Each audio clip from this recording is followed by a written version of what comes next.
do you think that the stories that are being told will actually sell? And I mean it through this lens. We hear trash TV. We see reality TV. We see, oh, what's the gossip in that?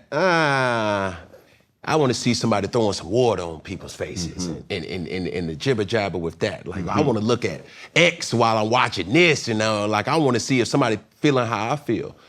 But when you create inspirational content, when you tie in biblical kind of messages to the screen, and you're motivating people in a very unconventional way that it's still getting the job done, does that sell to the masses that in this society, some would say is very toxic?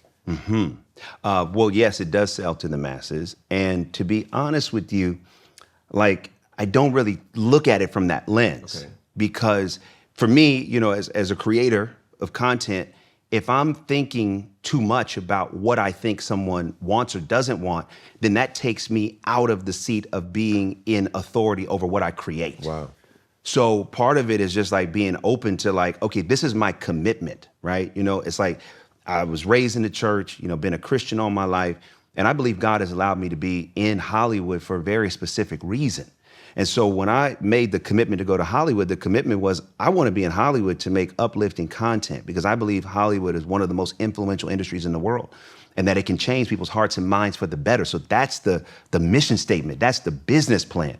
So when I'm thinking about this content, whether it's a Ruth and Boaz or my next film, Relationship Goals, or my previous film, Flamin Hot, about the creator of Flamin Hot Cheetos, when I'm thinking about these stories, I'm thinking about what is going to, in the culture, point people higher. What's going to lift their spirits? What's going to give them a laugh? What's going to heal their heart?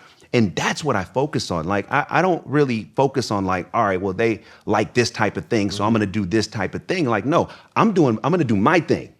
And I believe that my thing will work. Why? Because when someone sees a great movie, it can change their life. No, for sure. And so keeping my mind on that, and then also being clear on this is what I'm tasked to do.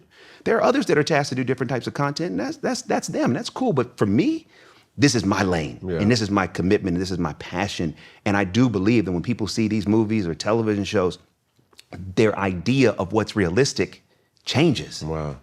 I mean, I can't tell you how many people have hit me up about Ruth and Boaz specifically, just saying, wow, I'm open to love. Wow, this really changed my thinking. Wow, I've been going through grief and this movie helped me. Like, that's the reason why I do it. So it's not only, good business, but it's also about when this is all said and done, what was the impact that what I had my hand on during my lifetime? What was the impact?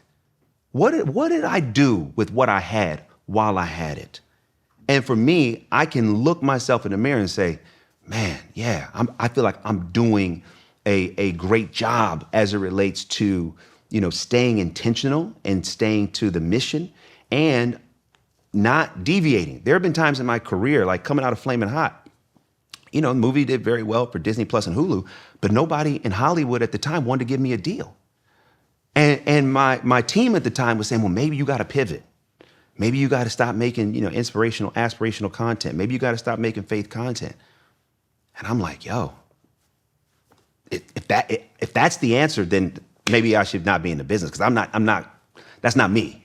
I got to do what I'm called to do. And by sticking to the script and staying committed, even in the face of not knowing when the next paycheck was going to come. Wow.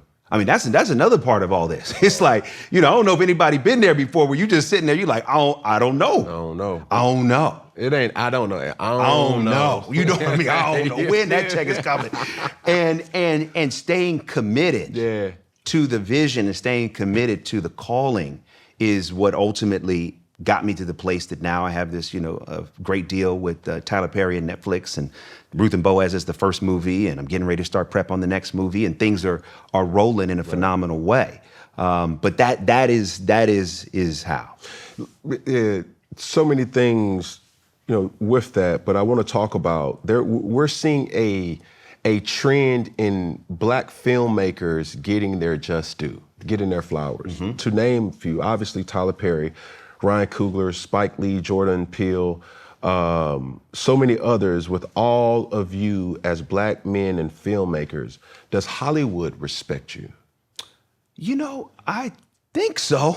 You know, that's a good question. I mean, but when you name all of those greats who are just phenomenal, you know, incredible talent, and when you look at, you know, their body of work, I think it would be indicative that Hollywood does respect, because, you know, all of those talents that you just mentioned, and you look at all the films, on the other side of those films is a commitment from Hollywood, a Hollywood studio that is saying, we believe in your vision, we're gonna support your vision, we're gonna fund your vision.